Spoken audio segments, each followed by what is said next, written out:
Yau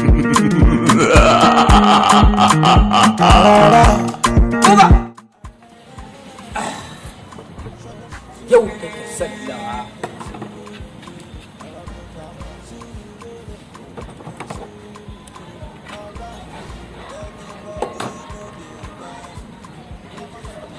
Assalamu alaikum. A gajere a ne. Lafiya. A garin. Wallahi.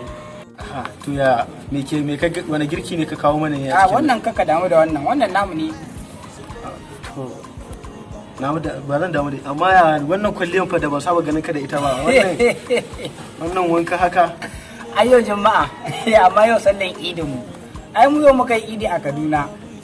Wallahi yau muka yi Idi a Kaduna shi yasa mu aka yi mana wannan girkin nan.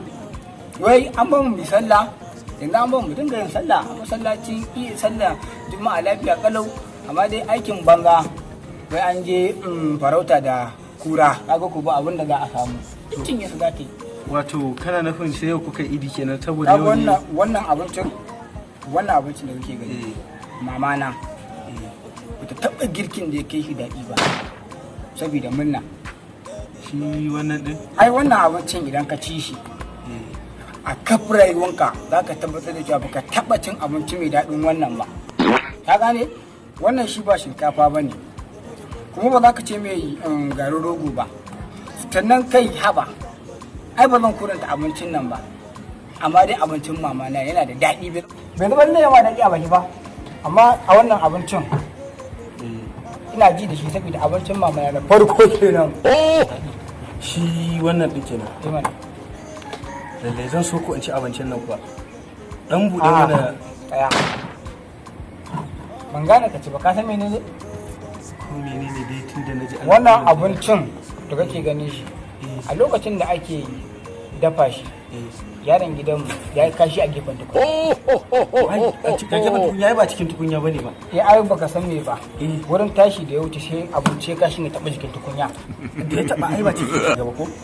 To ai da aka zo ana wanki kashin a wannan cikin tukunya daga a ciki. Duk da haka ai an dafa shi cutan ya fita zan ci kai. Sannan akwai wani yaro a gidanmu yana tambayi, to na ɗauko shi na zo kusa da abin zan wuce, ya tambayi ya zuba a cikin abincin. Kuma to ai ba wani abu zan ci kawai, buɗe mana. Kawai ka buɗe. Sannan kuma ka san menene? Akwai wani yaro a gidanmu yana irin dalalar da miyau din nan. Ɗazun da ake abincin nan na leko na gan shi ya je tashi ya ɗaki kamun fito ya sa baki ya dalalar da yana dalalar da miyau a cikin abincin. Duk da haka zan ci. Zaka ci? Shi kenan zaka ci. Insha Allah yau sai ka ci abincin nan. Allah zaka ci abincin nan ka shirya. Yawa kai. Inna lillahi wa inna ilaihi raji'un. Dama wannan shine abincin da kake ta kurantawa. Na ta wani farfesu ne ko pizza ko shawarma? Allah kiyaye in ci wannan abu. Aikin banza, aikin wofi. Ai da ban ma haka ba. Wallahi da ya kaci wannan. Duk isgajin ne da kace zaka ci. Allah ne ya kwace ni. Kai bari ku ba gurin nan mu ko muna kallon mu. Tashi ku ba gurin nan fa.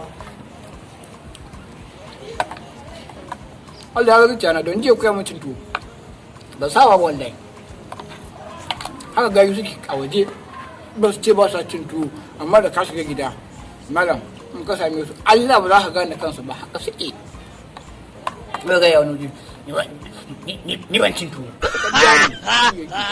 wallahi koronan ta wuce ai idan Allah ya koro wata za ka dawo nan muke cin tuwo nan da kai kullum amma ka zo kada wani gaya mai Allah ya yi ne ba zan ci wannan ba na ka wasa ne wallahi za ka dawo ko ka uwa ka kokari wallahi ba za ka ci wannan ba gaya ma duk da baya ji na ban gama kwarantina na san in ya zo haka nan zan ba shi dan ya zo min kaban kuka zai yi ya sarki boy da nake cin tuwon nan yana cire fullo yana tana da proles ka san proles akwai jin tuwo wallahi in ya samu drink din nan ka ji kul gashi dogo dama dogon zuka aiki Allah wallahi sai edifa ko ana ina ko sai ma dai gashi gajere kamar ni wallahi amma yin kai wallahi daga wannan yana gan shi ja kamar yadda ka san edifa din kalan to ya amma edifa ko dai wannan tashi muci saboda sai dondi da sai edifa ka ado. Domin samun sababbin bidiyoyinmu sai ku danna subscribe, danna alaman ƙararrawa an mun sa sabon bidiyo za ka gani. Mun gode masoya.